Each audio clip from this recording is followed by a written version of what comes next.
أعوذ بالله من الشيطان الرجيم. بسم الله الرحمن الرحيم. يا بني إسرائيل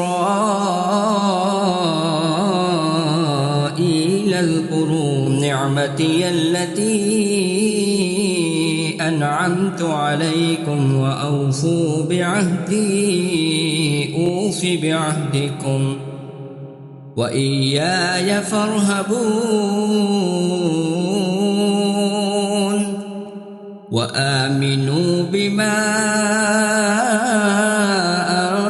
أنزلت مصدقا لما معكم ولا تكونوا أول كافر به ولا تشتروا بآياتي ثمنا قليلا وإياي فاتقون. ولا تلبسوا الحق بالباطل وتكتموا الحق وأنتم تعلمون. وأقيموا الصلاة وآتوا الزكاة واركعوا مع الراكعين.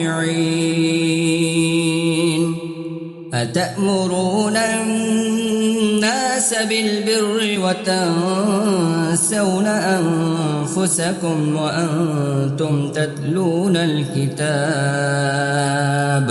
أفلا تعقلون.